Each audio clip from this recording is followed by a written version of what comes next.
I can't stay here, Care. I stared across the table at Kacey, my girlfriend of 3 years, trying to decipher what those words meant. She had a knack for cryptic one-liners. Her mysteriousness could be frustrating, but it was also part of what made her so damn sexy. It was what first attracted me to her and what led me to kiss her for the first time 2 months later, an anniversary we were currently celebrating since we considered that kiss to be the beginning of our fairy tale romance. And it was a fairy tale. I felt like there was still a lot I didn't know about Kacey, but from that very first kiss, I knew she was the person I would spend the rest of my life with. That didn't mean she wasn't absolutely infuriating sometimes, now being one of them. Are you sick? I asked, reaching out to take her hand. I can have them pack our food up and we'll go back to the apartment.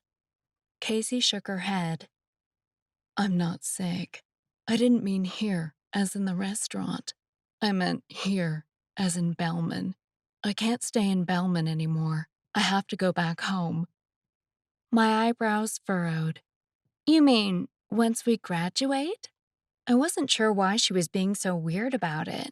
Sure, we had discussed where we would live after graduation and agreed that staying in Bellman was what we both preferred, but if she had a reason to go back home, I wouldn't be opposed to that.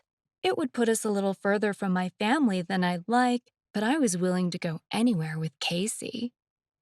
No, I mean, right now. I'm not finishing out this semester. My heart pounded in my chest.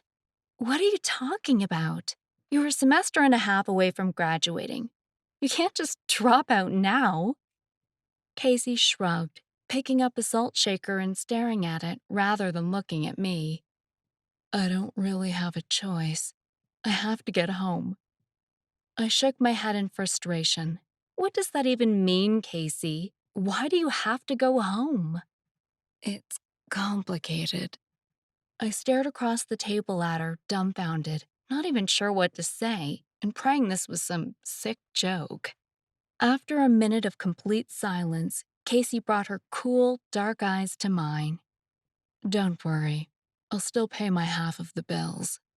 I threw my hands up. I don't care about the freaking bills, Casey. I care about you. I care about us. What does this mean for our future? I still want a future with you. I waited for her to say more, but quickly realized that wasn't happening. I closed my eyes and ran a hand over my temple. When do you leave? Casey put the salt shaker down and reached across the table to take my hand.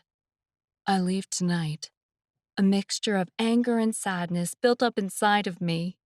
Tonight? What the hell, Casey? Why are you telling me this now?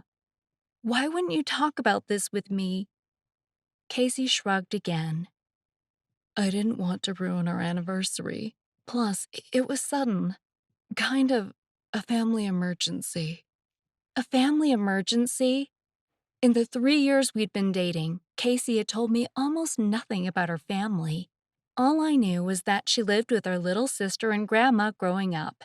While she spoke to her grandma on the phone every once in a while, she didn't seem to have much of a relationship with either of them. Now she was dropping out of school for them? Can we just enjoy our dinner? Casey asked, interrupting my thoughts. I love you, Kari Adelberg. Nothing will ever change that. Believe me. I did believe her. In our whole relationship, Casey had never done anything to betray my trust. Enjoying dinner would be the hard part. It would have been even harder if I had realized that night would be the last time I saw Kacey Caldwell.